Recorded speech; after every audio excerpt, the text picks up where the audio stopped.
सीबीएसईने आता 3 language policy काढल्या शाळांमध्ये. ती खरं म्हटलं तर त्यांनी पुनर्विचार करणं अत्यंत गरजेचं आहे, कारण ते कधीतरी कुठेतरी धोकादायक होऊ शकतं. अच्छा. याचं कारण असं आहे, त्यांनी काय सांगितलं की 2 इंडियन लँग्वेजेस घ्यायच्या त्या कंपल्सरी, आणि इंग्रजीला त्यांनी फॉरेन लँग्वेजमध्ये टाकलं.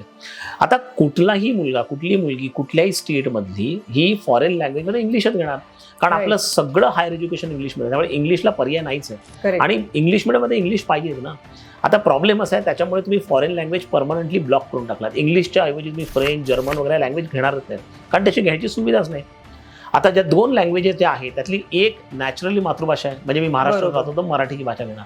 आता मी दुसरी कुठली घेणार? मराठी तमिळ, मराठी मल्याळम, मराठी गुजराती असं नाही घेणार, म्हणजे इनडायरेक्टली मी हिंदी घेणार. मग हिंदी त्याच्यामध्ये एकच पर्याय, तसा म्हटलं रूढ अर्थ होऊ शकतो. आणि this is where the problem is.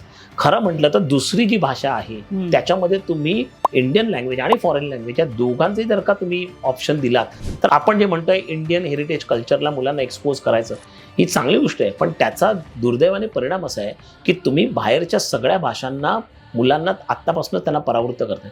बरं, ज्यावेळी मुलं स्टेट बदलतील, कारण सीबीएसईमध्ये बऱ्याच पालकांच्या बदली होतात म्हणून ते सीबीएसई घेतात. एका स्टेटमधून बदलून दुसऱ्या स्टेटमध्ये गेल्यात, मुलं 5वी ते 6वी जातात, त्यावेळी हा लँग्वेजचा बॅरियर पुन्हा येईल, आणि अशा प्रकारे मुलांची ह्याच्यामध्ये परवड होण्याची शक्यता आहे. आणि म्हणूनच लँग्वेजचा जो 3 लँग्वेज पॉलिसी जी सीबीएसईने काढल्या त्याचा पुनर्विचार होणं अत्यंत गरजेचं आहे.